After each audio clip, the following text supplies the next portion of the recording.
Selain menjadi guru, Pak, ada mungkin hal-hal lain, usaha lain yang Bapak lakukan untuk memenuhi kebutuhan hidup? Selain saya mengajar, saya juga kebetulan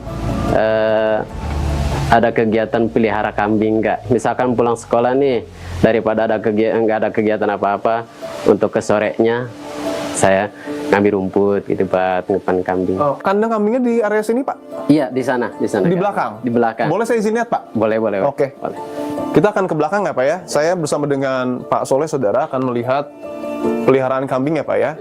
Yang dipelihara oleh Pak Soleh untuk setidaknya menambah pendapatan ya, Pak ya? Iya. Untuk menutupi kekurangan dari gaji guru yang memang tadi disebut hanya Rp1.800.000 per bulan ya, Pak? Oke.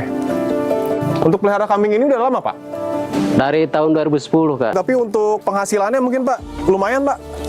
Alhamdulillah sih, Kak, buat istilahnya nambah-nambah lah gitu. Kalau seandainya kita lagi pepet nih misalkan gitu, ya bisa kita jual kambing 1 atau 2 ekor kayak gitu.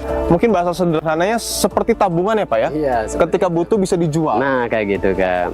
Ini kambingnya, Pak ya? Iya, ini. Kalau untuk tanggungan Bapak sendiri, sekeluarga itu berapa orang, Pak? Anak saya 4, Kak. Anak saya 4. Anak 4? Anak 4. Mohon maaf.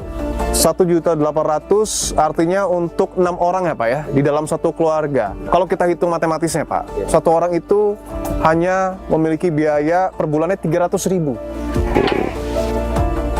Dan tadi Bapak bilang tentu tidak cukup sebenarnya, Pak ya?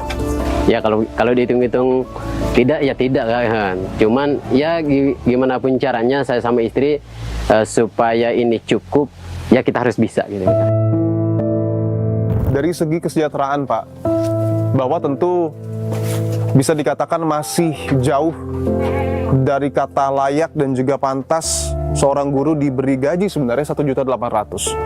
Karena kalau kita hitung-hitung juga sebenarnya untuk garis kemiskinan ya, per orang ini minimalnya bahkan 600.000. Pertanyaan saya, apa yang membuat Pak Soleh dengan kesejahteraan yang sebenarnya juga tidak tercukupi tetap bertahan selama belasan tahun menjadi guru, Pak?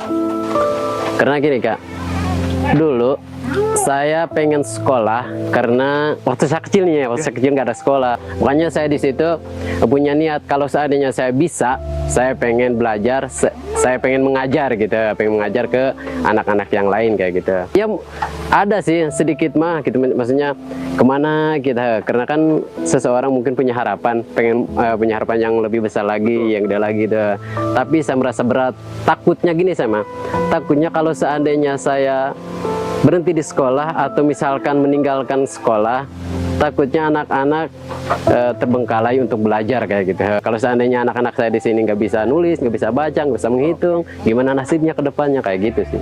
Oke, dan Pak Soleh, informasi yang saya masih ingat, Pak, Bapak juga menjadi salah satu orang yang mengusahakan di kampung Bapak ini, di desa Bapak ini, berdiri sebuah sekolah SDN Kadusewu kelas jarak jauh. Kelas jarak jauh. Oke, Bapak saat ini mengajar? Saya sih lebihnya di PAI sih ya. Pendidikan Agama Islam. Agama Oke. Islam. Kurang lebih 1 tahun yang lalu, Pak, saya sudah juga mendatangi secara langsung SD Kadusewu kelas jarak jauh. Kondisinya saat ini apakah masih seperti dulu, Pak? Karena waktu dulu banyak sekali tembok-tembok yang jebol, atapnya juga sebenarnya rawan untuk anak-anak.